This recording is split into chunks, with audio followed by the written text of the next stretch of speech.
What's up, my crew members? My name is Andrew from the Superhero Crew, and today I'm going to be talking about Riri Williams' Ironheart #1. So, I've had a little bit of history with Riri Williams. I haven't really done too many videos on Riri Williams' Ironheart, but I did start reading her when she was starring in the Invincible Iron Man series, and then which led into Marvel Legacy, which the Search for Tony Stark story arc started. I stopped 2 issues into that arc because I was kind of annoyed at Marvel with Marvel Legacy, and also Bendis was a little sucky on that little storyline. But surprisingly, this person that writes this book writes Ironheart better than Bendis did, and Bendis created her. But how was this issue? Well, it was surprisingly good. And I'm really surprised because a lot of people don't like Riri Williams. I stuck with her storyline and her arc and that whole situation in Invincible Iron Man. I thought it was alright. I just kept reading it because I wanted to read it because I kind of like Iron Man and I wanted to see where it went, but then I started not caring. And also Bendis is a hack. This book is probably better than most of the issues of Bendis' run. Now, a couple things. This costume is trash. This cover is trash as well. I hate this costume. I really do. I don't like this costume at all. I really don't. It looks so weird. The pink, the black, the yellow, the gray, the blue. It's too weird. It's just too weird.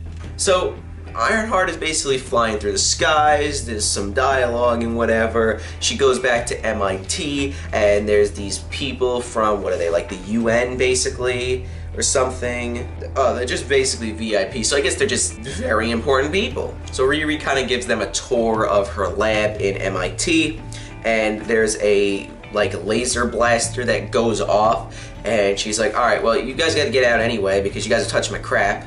And there's something going on with some supervillain with sound waves, so Ironheart obviously goes into battle, and it's this guy named Clash, who is a Spider-Man villain. And when I saw the solicits for Ironheart #1, I was like, it said something about like bringing back an old school or an old Spider-Man villain. I'm like, oh cool, that might be interesting, but it's this guy Clash who I've never heard of. He looks cool and he seems pretty cool, but I think he was created by Dan Slott with the Dan Slott run. I don't know. I've never seen him before, but I thought it would be somebody cool, but it's this guy. And he's trying to impress this terrorist group called the 10 Rings. And this is very like a science-y book because this doesn't push the girl power and we love science. They don't push any of that, and they don't hit you over the head with all that crap. It makes sense with all this science gibberish that they talk about. It makes sense, and that's what's good about this. So she obviously defeats Clash, and the police take him away, and she gives he gives Ironheart this thing. I don't know, it's something, I guess it's like the terrorist group's symbol or whatever. And listen, I'm not gonna lie, if the issue ended there and this was $3.99, this would have been a solid issue.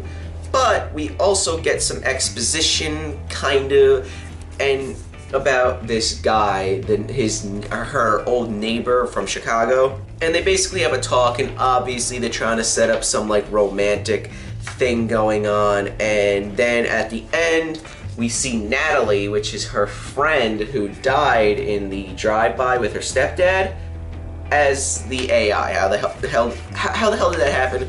We won't know until January because this issue 2 is not coming out in December. It's coming out in January, so it's delayed a month, I guess. But yeah, like I said, if it just ended after she defeated Clash, it would have been great. But the little relationship thingy that they're trying to set up seems slightly forced, and I don't know how I feel about that. I'm going to pick up the 2nd issue in January, and I just hope that they don't force this romantic subplot onto us for this book. And yeah, and also, what's gonna be the overall plot of this story arc, or of this story as a whole, or of this comic as a whole. Is it going to be about the 10 Rings? Because that's what it seems like they're trying to set up here. Is it going to have something to do with Clash? Who knows? But it looks like we're going to have to focus on what's going on with this AI. And did she make this? Who knows? But we'll find out in 2 months. And they have something cool at the end. The last page is the Ironheart Timeline. And they kind of did this with the Black Order miniseries for issue 1 that just came out like, what was it, like 2 weeks ago?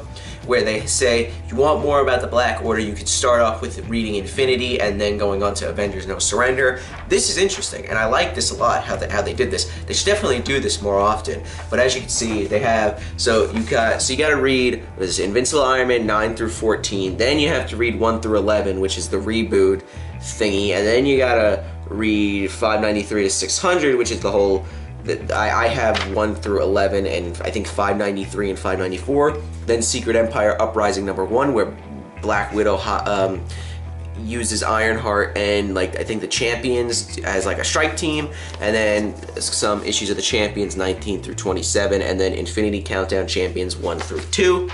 And in that Champions thing, Thanos actually destroys the Iron Man armor that she made, and that's why she has this Ironheart new armor. So yeah, I did think this was good. I just thought that the romantic subplot thing that they're trying to push is a little forced. So yeah, that's it. Hope you guys enjoyed. And if you did enjoy, why don't you give this video a like and check out some of the other videos that we have here posted on the channel. And if you like those videos as well as this one, why don't you consider subscribing to the channel as well. So guys, I'll see you in the next one.